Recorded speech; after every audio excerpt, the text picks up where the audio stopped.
Greetings viewers and welcome back to Just Short of Fantastic. Several weeks ago, Square Enix released their new trailer for the Final Fantasy VII remake at E3 and my Facebook exploded with people talking about it. Okay, it didn't really explode. It was like 2 people. But the conversations that ensued were mildly explosive. Now I just sound like I'm talking about diarrhea. Ew. It's really hard to keep these videos under 4 minutes. I should start over. Several weeks ago at E3, Square Enix announced that they were remaking Final Fantasy VII, and a few people I know on Facebook started posting about it in very strong terms. Personally, I couldn't be more excited about this announcement. Out of all the games in the main lineup of the Final Fantasy series, 7 is the one that sticks out as a sore thumb artistically and technologically. Let's face it, it does deserve to be remade.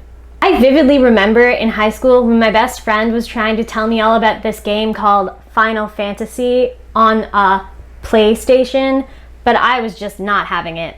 I was a Nintendo girl through and through. Zelda will always be that series for me, the one that got me into gaming in the first place and really tugs at my heartstrings. Eventually, I did get into Final Fantasy, and while it wasn't quite love at first play, I was enticed to play games 7 through 10 too, and by then I was so hooked I went back and played 1 through 6, taking a break somewhere in the middle of 5 for Final Fantasy XII when it came out. So there were a lot of different reactions to the news of the Final Fantasy VII remake, and through all the talk that was going on, I kept thinking about what gaming was like before social media.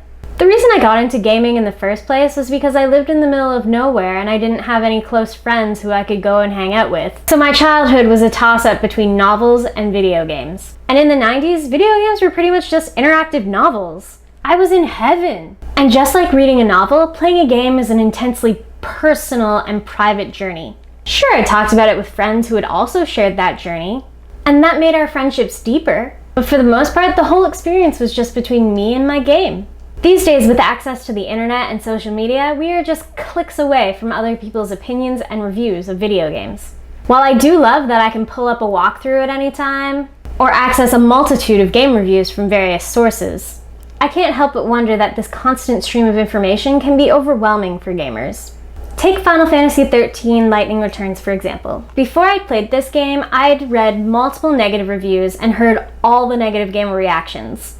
And I was fully prepared, nay, brainwashed, into hating this game before I'd even inserted the disc. But I have a confession to make. By the time I finished playing this game, I had enjoyed my overall gaming experience.